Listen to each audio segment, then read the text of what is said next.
Good morning. All right, a couple of you, good morning. Thank you.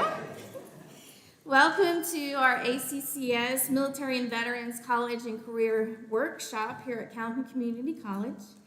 I would ask that you all please stand for the presentation of colors and please remain standing for the Pledge of Allegiance and the National Anthem.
I pledge allegiance to the flag of the United States of America and to the republic for which it stands, one nation, under God, indivisible, with liberty and justice for all.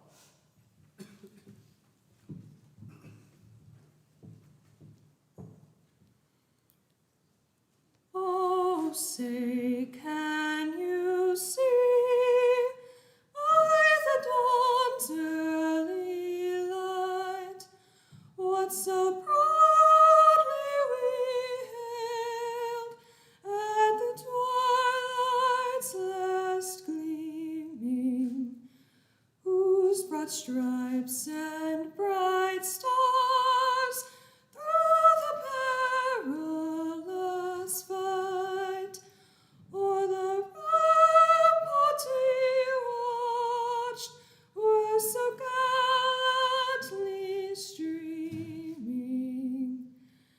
and the rocket's red glare, the bombs bursting in air, gave proof through the night that our flag was still there. Oh, see, does that star-spangled banner yet wave o'er the land of the brave and the home of the brave?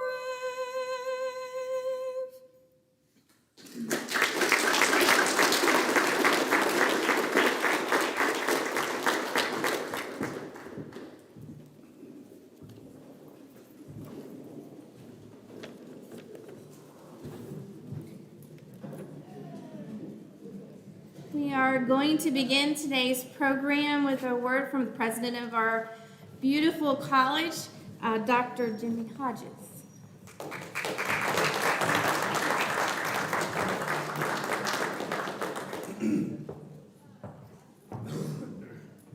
Well, good morning, everyone. Welcome to Calhoun Community College. I'm Jimmy Hodges. I'm the president here.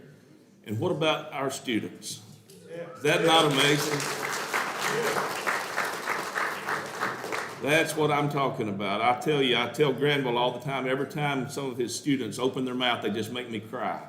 And he said, that's our full intention every time. So thank y'all for being here. What a wonderful day to celebrate our veterans and to provide them with some opportunities that they may or may not know are available to them. We have some wonderful individuals here to speak. We have some wonderful displays of all the different career pathways that they can potentially go down. And I just want to take a moment right here. I'd like for all of our elected officials to stand and let's be recognized, please. I know Parker Moore and Philip Rigsby are here, but if y'all don't mind standing. Anybody, any other elected officials?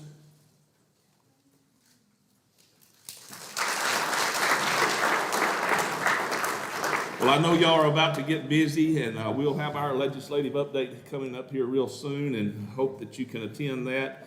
And we just really appreciate y'all being here. And I think that's about all that I have. Colonel?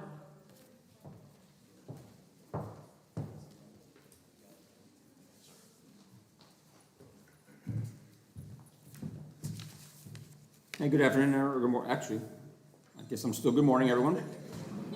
My day runs all day long.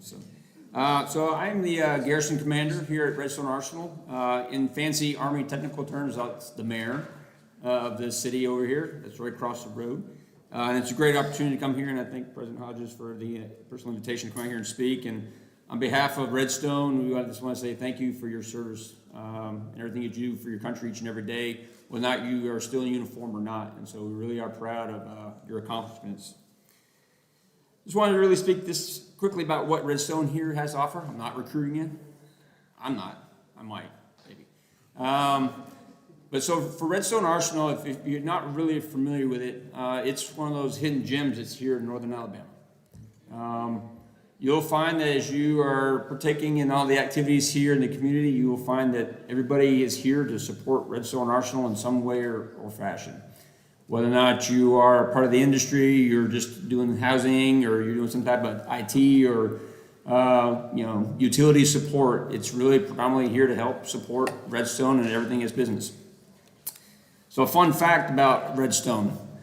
When everybody shows up to work, which is about 44,000 employees, we're actually the 11th largest city in the state. And then when they all go home in the afternoon, we're probably, I don't know, maybe a couple hundred in that category. We're basically there to keep the lights on for everybody, so when they come back to work the next day, we're good to go. But Redstone Arsenal is about 38,000 acres, has about 19 million square feet of infrastructure right now that does laboratory work and stuff for a lot of the industry. And it has over 70 different organizations on the installation, which is really unique because the majority of them are not military. We have Department of Justice, we have NASA, we have other agencies out there that make this what we call the Federal Center of Excellence. And there's great opportunities out there for all of our veterans because we try to pick the brightest and the best because you have those skill sets that are desirable for all these organizations. So they're really looking for your help. They really want to hire you. They really want to get after you and your skills and bring you to the installation. Or if you don't want to work on the installation, believe it or not, Tennessee Valley has over 70,000 other employees across this region that are providing support in some form or fashion to Redstone Arsenal. Not everybody resides on the installation, but they still have all those great opportunities out there to provide those support. So just really quick on the installation, we do have different categories that we fall into, these different competencies. We have logistics services. We have the Army Material Command, which is the biggest Army 4-star headquarters here, and they do global support across all the Army, to include some of the Joint Force. As you know, we have Space Operations and Missile Defense. NASA is the biggest partner on the installation, but we do have other agencies that deal with missile and space defense each and every day. Probably our most prominent in other areas are followed by the research and development and test and evaluation. We're always looking to do aviation, new rocket test capabilities, high energy weapon type systems that are out there that they're continuously working. And then finally, we have the intelligence and homeland defense, where you have the FBI down here doing training and evaluations of what's going on overseas, to include also our missile and space intelligence community, working predominantly with our foreign partners to bring in a lot of the intelligence gathering here. So as you can see, there's a vast variety of capabilities out there that Redstone offers, but they are looking for people like you to come out there and fill the ranks. And they're looking for opportunities to be able to help take what you've already given and your skill sets and continue to broaden that into the future. So other than that, I'd just like to again say thank you for your opportunity. For the veterans out here, your job's not done. We need people to fill your ranks as well as you depart from the service. So always continue to tell your stories. to the younger generation, so that way they can fill your ranks as you move on out and continue to do something bigger and better for the rest of the community. So again, thank you for your time, and hopefully you get something out of this event here, and then we can continue to be a good partner for you in the future. So thank you.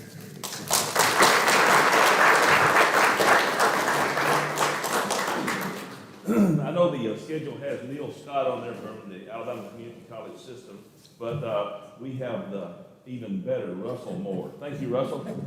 Bring remarks, please.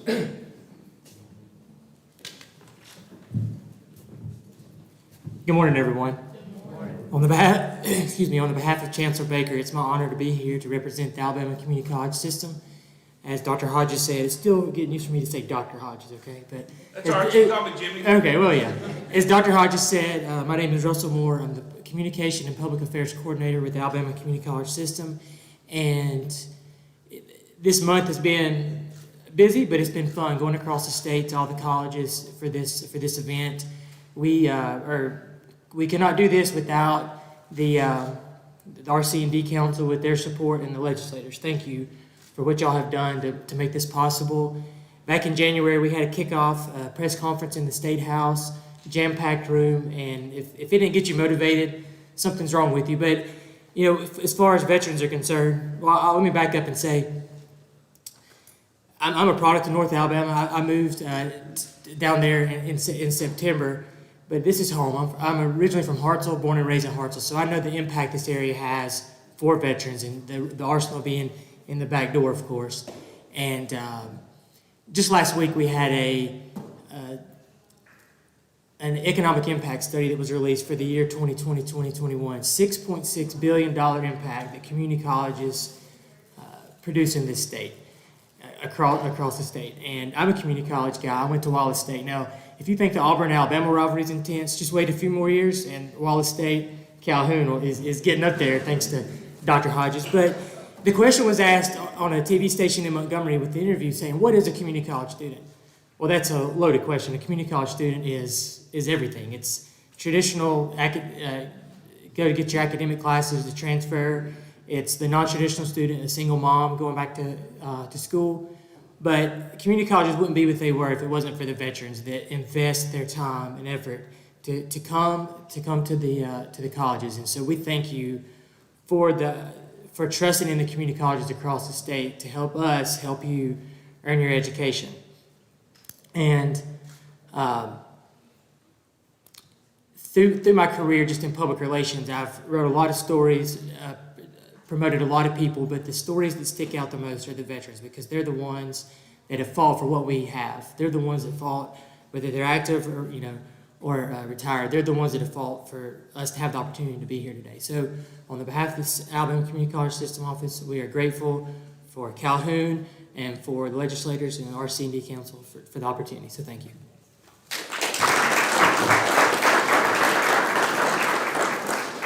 Since he did bring up the economic impact study, I would be remiss if I didn't tell you that Calhoun Community College and our students, yes, sir. I would be remiss if I didn't tell you that the economic impact of Calhoun Community College on our area through our students and our employees is $733.2 million in the economy. That's pretty impressive. All of this celebration today wouldn't be possible without the RC&D Council, and at this time I would like for Ms. Renona Siebert to come forward, please.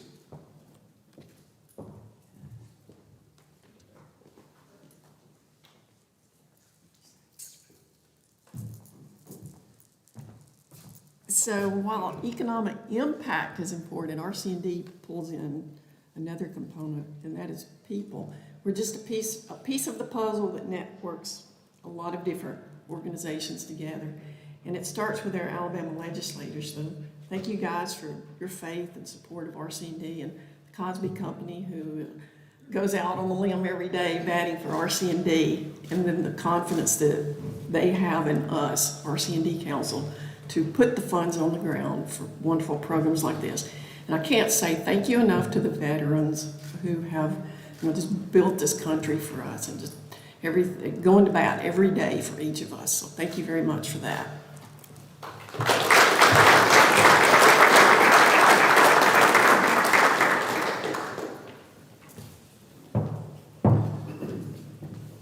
I have a good friend that is a veteran. He's a Calhoun alumni, and he's a major a person of influence in our Tennessee Valley area. And with that being said, would Dr. Harry Hobbs please come forward and offer some remarks?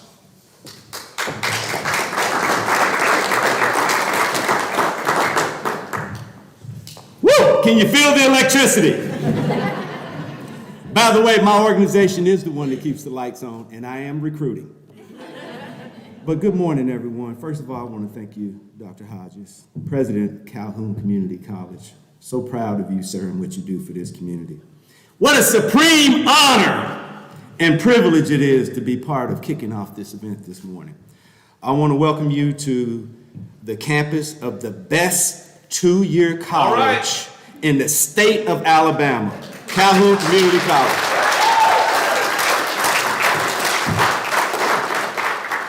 Since Calhoun College is located also in the best place to live in these 50 United States. All right. Based on income, based on education, job opportunities, diversity, cost of living, low crime rate. I have to put my old hat back on, police department.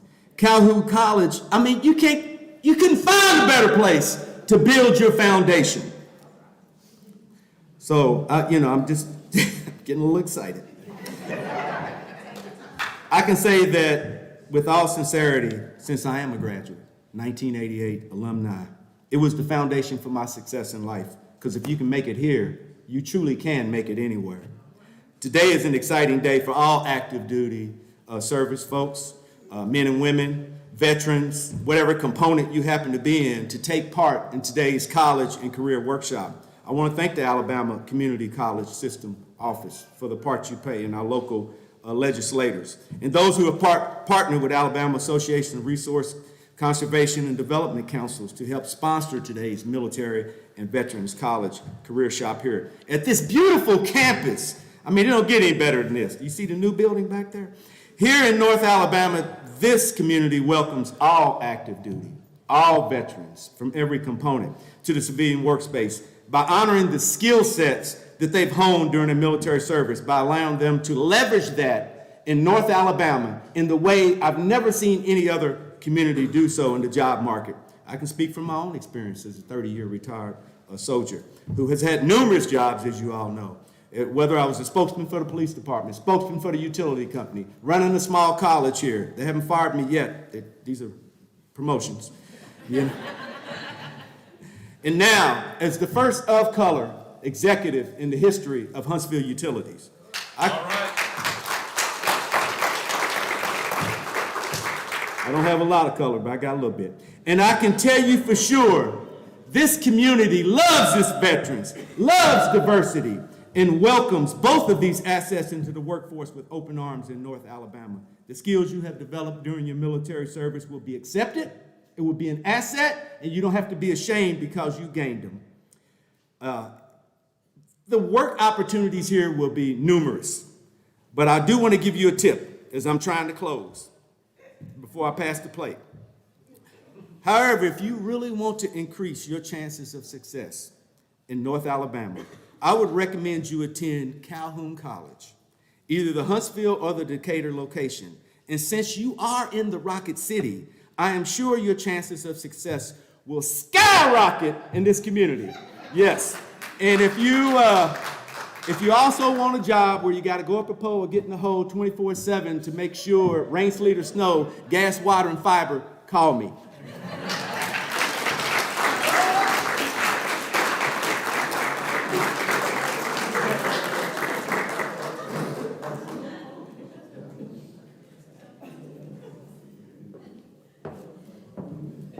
Dr. Hobbs never disappoints.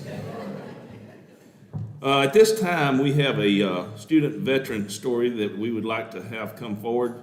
Shakuri Lily? Shakori, I'm sorry.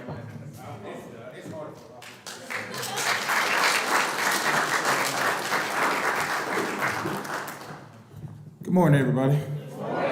Well, first thing to say, it's definitely gonna be hard to talk with Mr. Hodges just said, and it's the first time in a long time that I've actually done a public speaking, so bear with me with it.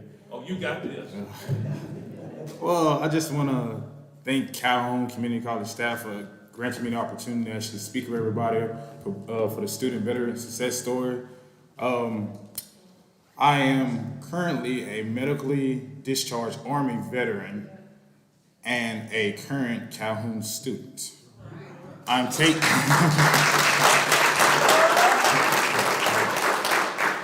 I'm majoring in physical therapy assistant, but my long-term goal is to push myself to go to North Alabama to become a physical therapist.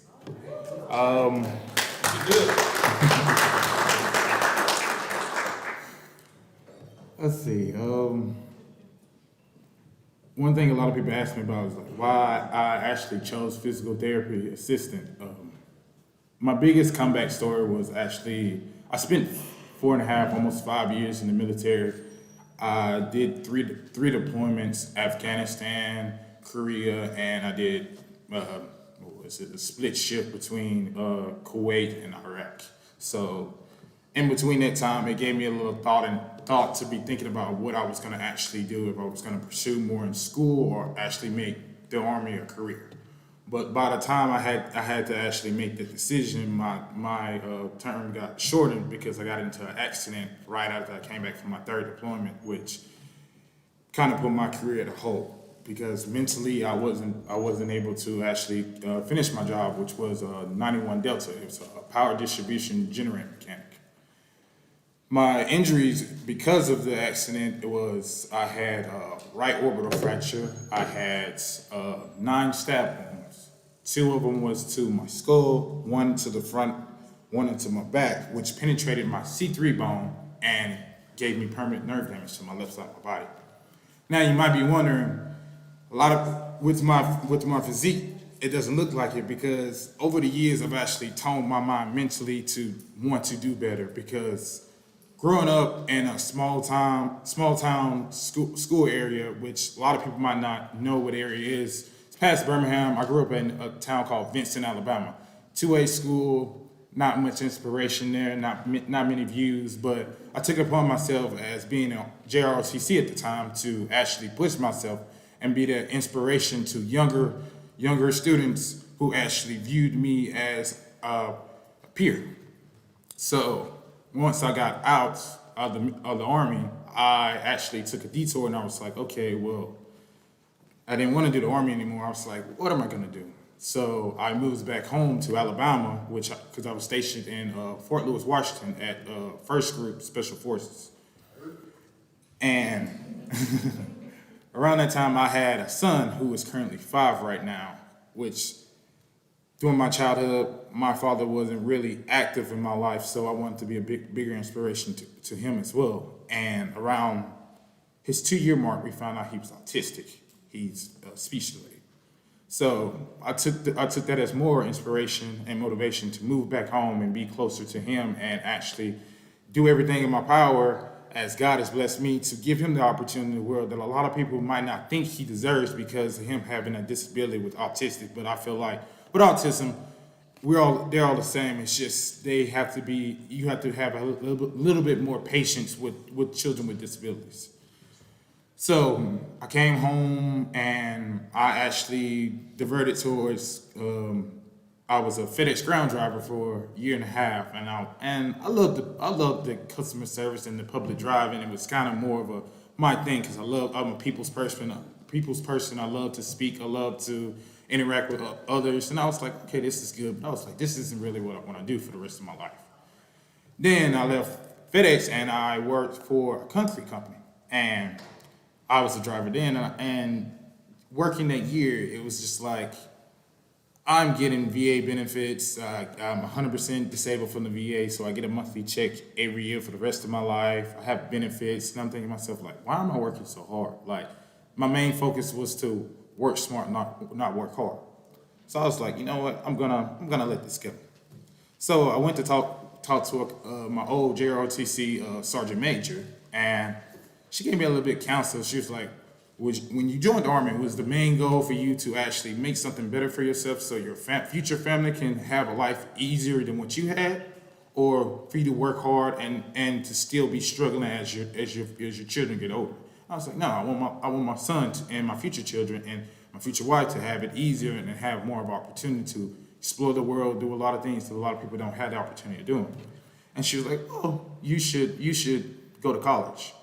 And I was like, that's not a bad idea. And she was like, how many people have come up to you and tell you your inspiration about your story once you tell them about what happened and what you are now? I was like, a lot of people, even from my old units and classmates who actually called and checked up on me when I was actually still in Fort Lewis at the hospital.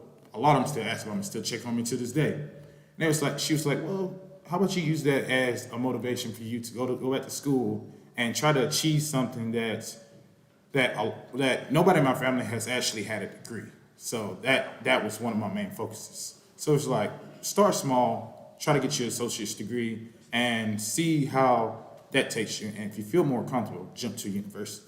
I said, yes, ma'am, I'll give it a go. Never to say I waited 10 long years to actually get back to college, because I literally left for the Army at 18. Young man at the time, I'm thinking myself, I want to explore the world. I knew being in the countryside, I was either going to have children early, I was going to be in the streets, or just something stupid. I was like, I want better for myself. I want my mom, my siblings, which I'm the oldest of 5, to have a lot more opportunity to actually do things. So, got to the college, and I told a couple people my story. It was like, you definitely should pursue it. And that's really been my main motivation to actually push towards physical therapist assistant. Yet, I can say, yes, that 10-year gap, college classes, I swear, are the hardest thing for me now. You can do it. Like, my first semester was tough, and just, I took half online and I took half in person. I was like, you know what? I'm gonna do it a little different this second semester, and I want to challenge myself. So right now, my main class is biology 201, and I actually go to the Decatur campus because the professor I chose had the best reviews in my view. So not only do I take a music class here in Huntsville campus, I go all the way to Decatur on Tuesdays and Thursdays for my biology class. And it's been tough. It really has, just trying to comprehend all the information and just push myself to get it done. And not gonna lie, there'll be times where I get very complacent. I'll wait till the last minute to try to do something. I'll be like, you can't do that if you're really gonna actually push yourself to become a physical therapist assistant. So it's just been a life changer for me since coming to Calhoun Community College, because just seeing and hearing a lot of people, different stories, that the veterans that I've met as well here, it's kind of woken me up and gave me that motivation to push myself further and further along to actually become more. But as I close out, just being a veteran, I've learned that from an accident, life is too short, so it's best to actually pursue the dreams that you want to actually pursue. Don't let anybody sit right there and say you can't do it, because you can do anything you put your mind to, regardless of the setback of family, friends. I'm one to tell you, if your family and friends don't want to cheer you on, then it's best sometimes to put them in the shadow and keep that 1 foot forward. Because at the end of the day, they're not going to be the ones who's standing right there and doing the jobs that you're doing, taking the opportunity and doing the risk that you're taking, because if you want to live those dreams, you got to be the one who's actually making those efforts, making those contributions to give yourself a better life, a better result of what you want in life. And for me, I want to inspire a lot of others from just my story of getting hurt in the service and now being 28 years old, able to do a lot of things people my age and younger are unable to do, or they look at me and be like, how are you able to do it and you got permanent nerve damage to your left side? I call it motivation, I call it determination, I call it Army strong because the Army built me to take care of my body and stay focused of my goals. So I just want to thank everybody for the opportunity just to be able to speak about my success story and just thank Calhoun Community College just giving me the opportunity just to chase a goal and actually push myself to actually accomplish something that I've never done before. Thank you.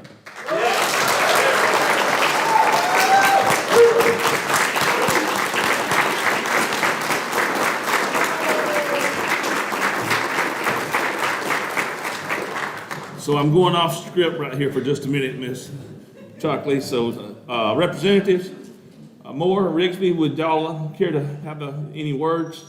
Well, listen, we appreciate what y'all do for us. Where are my Star Institute tutor folks? I need you to make him your best friend, okay? Hey, those ladies right there run the Star Institute, the tutoring lab, they will make sure that you are successful. I promise you. You just go see them and listen to what they tell you to do.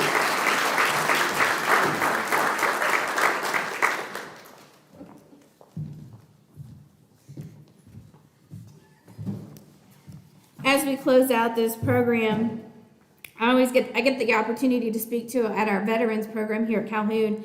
And I know I shared, a story about how growing up in small town Ohio, college was not talked about in my family. My brother went to a technical school, learned a trade, so I probably would have just followed the same path.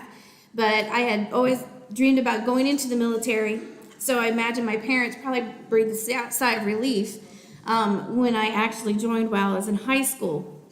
But when I finally decided to grow up in the military, I started my college career at a local community college similar to Calhoun. Hopkinsville Community College had a satellite campus on Fort Campbell, Kentucky.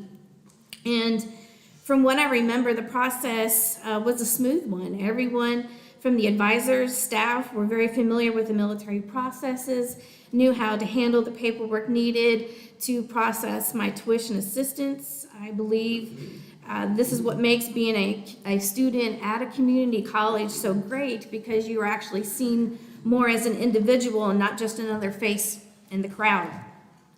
I was also blessed because of my job in the military.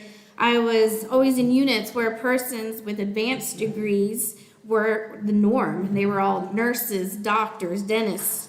The encouragement to finish a degree was always there. So I can say thank you to them and the community college where it all started, because here I stand 25 years later with my master's degree, all paid for by the United States Army. Would like to end to thank Publix on South Memorial Parkway and McDonald's for donating the sweet treats and the sausage biscuits this morning. Urban Cookhouse is going to be providing lunch this afternoon. And as we start the breakout sessions, everybody was given the program of where they go and their cards of the places that you would want to go see in regards to the breakout sessions. When you dismiss the sessions, please make sure if you are attending those to put your name and phone number on the back of your ticket and turn it in during that final session, because we will be awarding a scholarship during lunch. So, yeah. So thank you all for attending today's military and veterans workshop. I look forward to meeting you guys as you come by our health science table. And then, of course, during the panel discussion during lunch. Thank you.